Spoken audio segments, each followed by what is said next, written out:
Hey everybody, it's Ron from Ron's Basement. Thank you for joining me today. I have a quick video for you regarding number one, the actual price of gold and silver and my thoughts on that, and number two, the quote-unquote action within the precious metal mining stock sector, the equities that are associated with pulling gold and silver out of the ground. So first off, we need party balloons and confetti. The price of gold closed the week at $1,900. No matter how you slice it, for those of us who are invested in that arena, that's a good thing. Now, I think a lot of people aren't believing it or believing that it will last. They're thinking this has to do with, a temporary bump because of geopolitical risk associated with the Russia-Ukraine situation. I'm going to tell you right now, I don't buy that. I think gold is too smart to realize and realizes that there's not going to be a big war in Ukraine. And I hope I'm right about that. Now, look, I don't have a crystal ball.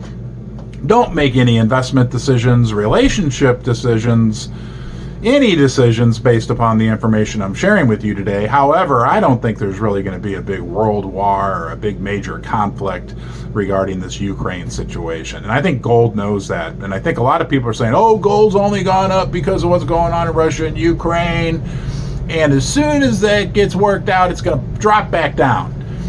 And maybe it will, but I don't think it will. I think that gold is going up for other fundamental reasons that I've covered ad nauseum in other videos, and many other people have as well.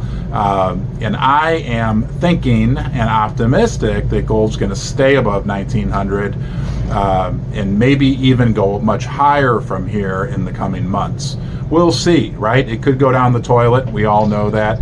But as I move on to the second part of this video and I see my cat walking behind my left shoulders, and whoever that guy was in the comments section one time that said poor old Jasper was fat, he's not fat. He's just got a lot of fur.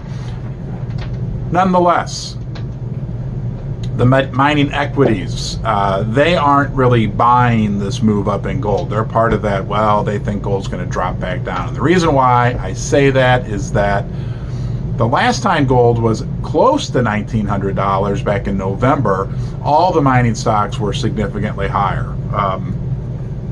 You had, just for instance, I think the GDXJ was 15% higher than it is today. So they aren't buying it, right? Now, and of course, the stocks that I watch, the ones that I own, like let's say Equinox, which is at like $6.50 a share right now. It was at $8.50 a share back in November of last year when gold was slightly lower than where it is today.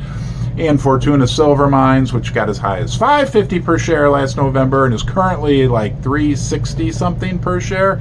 A lot of the mining stocks aren't buying it, okay?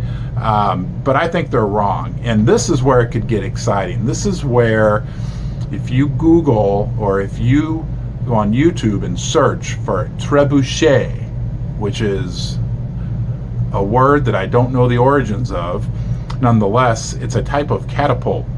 And I think we could have a catapult trebuchet effect with the mining stocks. And what I mean by that is, look, they all have a ways to make up, to just account for where the price is right now.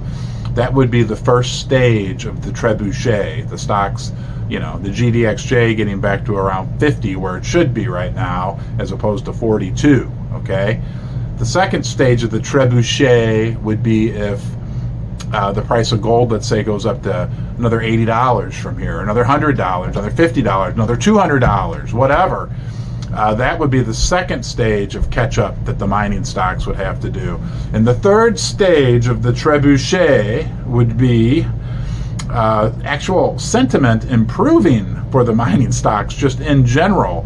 The sentiment for miners is, I like to say, like, not on my basement floor, but below my basement floor, like the state of despondency and despair, which, hey, is a good thing for us, right? Because look, guys, it can only get better from here. It could get worse, but it would be harder to imagine sentiment being any worse for the precious metal mining stocks, in particular some of the junior stocks or the explorers or developers. So I think there's 3 stages to the trebuchet of the gold mining stock prices that we can look forward to. Number 1, just catching up to where it should be today. Number 2, accounting for further increases in the price of gold and silver. And number 3, just any small incremental improvement in the sentiment toward these stocks, and they could be catapulted to levels that we can't even imagine. Now, we all know the inverse could be true, right? The price of gold could go down and the price of the stocks could go down. It's the risk we take, but I'm optimistic, and I think the fundamental forces are supportive for a good outcome for precious metal mining stocks. Thank you for watching. I hope you're doing well. Thanks for being here in the basement, and I'll talk to you soon. Bye-bye.